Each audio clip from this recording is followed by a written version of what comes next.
안녕하세요. 법률사무소 가온길 장진우 변호사입니다.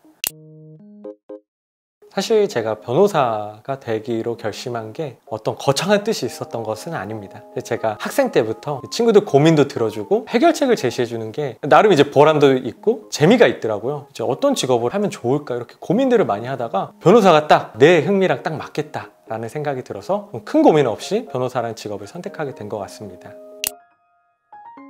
제가 실무수습을 마치고 했던 이제 첫 번째 사건이 가장 힘들었는데요. 저희가 실무수습이라는 거는 로스쿨을 졸업하고 나면은 6개월 동안은 어떤 변호사, 법률사무소에 들어가서 교육기간이 있습니다. 제가 그 교육기간이 끝나고 첫 번째로 담당했던 사건이 영장실질심사 사건이었는데요. 물론 제가 단독으로 했던 사건은 아니고 저희 대표님을 도와서 보조를 하는 사건이었는데 그 사건이 사회적으로 관심도 굉장히 많았고 뉴스에도 많이 나오는 사건이다 보니까 저 부담도 굉장히 많이 됐고 영장실질심사 시간 자체도 6시간이 넘게 걸리고 제 스스로는 굉장히 힘들었고 대신에 이제 첫 사건은 그런 사건을 하다 보니까 저 스스로도 굉장히 성장을 많이 했던 사건이었던 것 같습니다. 굉장히 힘들었지만 스스로에게는 굉장히 도움이 됐던 사건으로 기억에 남습니다.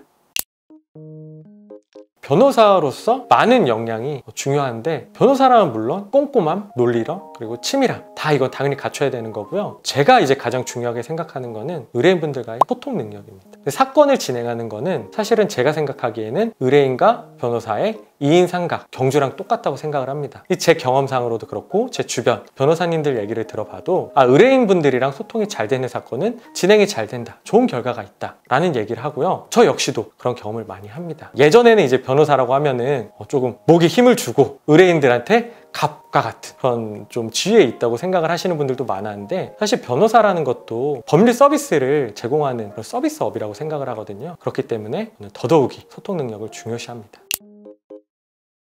사실 그런 경험은 꽤 많습니다. 소통이 안 되는 게 주로 변호사를 선임하고도 변호사를 믿지 못하는 의뢰인분들이 있어요. 내가 검색을 통해서 알아낸 지식이 이게 전부다, 이 지식이 맞다. 변호사는 이제 정확한 정보를 가지고 그게 틀렸다고 하는데도 자기 주장을 굽히지 않는 분들이 있어요. 사실 그러다 보면은 변호사들도 조금 지치기도 하고 사건을 최대한 잘 도와드리려고 해도 조금 사건이 잘 진행이 안 된 경우가 많습니다. 네. 변호사를 일단 선임을 했으면은 믿고 사건을 진행하는 게 사건 결과에 있어서는 최선의 결과를 낳을 수 있는 최선의 방법이라고 생각을 합니다.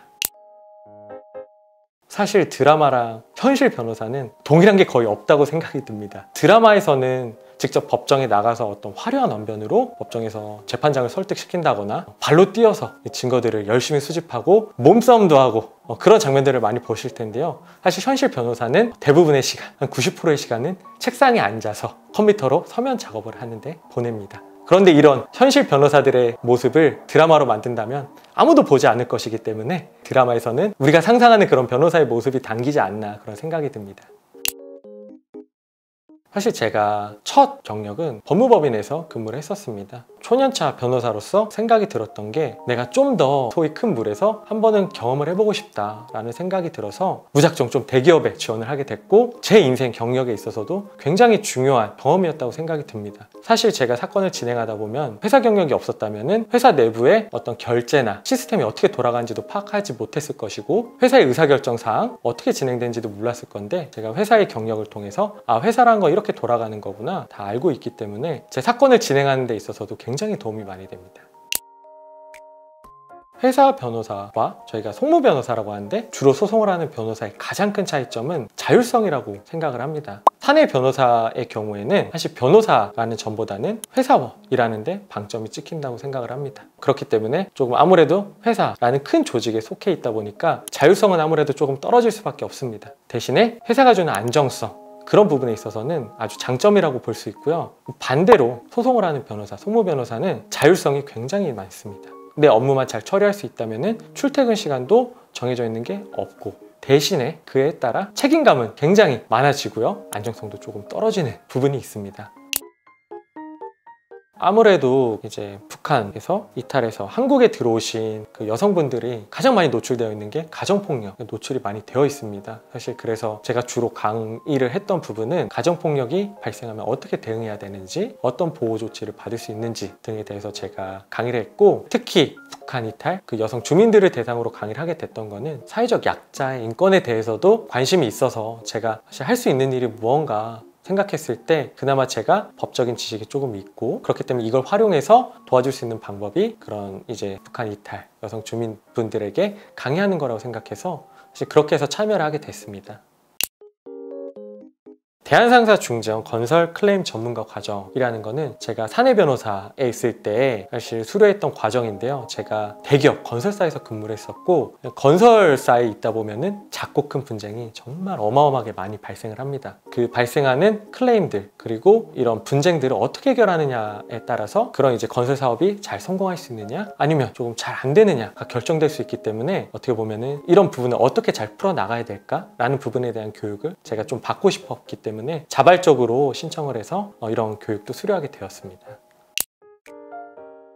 제가 아무래도 조금 젊은 변호사다 보니까 당장 지금 뭐 돈이 많이 벌리든 안 벌리든 그런 거 관계없이 좀 제 변호사로서의 능력을 향상시킬 수 있는 그런 시야를 좀 넓히고 싶다는 생각이 들어서 사실 여러 분야에 관심을 갖고 접할 수 있으면 가능한 최대한 접해보려고 노력을 하고 있습니다. 사실은 A라는 지식을 가지고 있으면은 딱 떨어지지 않는 사건이라고 하더라도 B라는 사건에 있어서 새로운 시야를 줄 수도 있고 사건을 진행하는 데도 꽤 도움을 많이 되는 경험이 있었기 때문에 최대한 많은 경험을 하려고 노력을 하고 있습니다.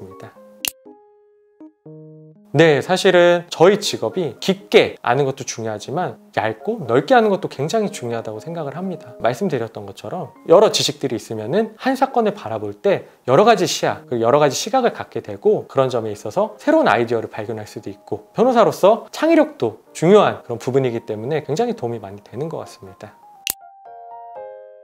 제 최종 목표는 저희 법률사무소 그리고 저 장진우란 변호사를 조금 쉽고 친근하고 동네에서 그냥 편하게 마주칠 수 있고 편하게 자신의 어려움을 토로할 수 있는 동네 변호사가 되는 게 사실 제 직업적인 목표입니다. 물론 승소는 당연히 해야 되겠고요.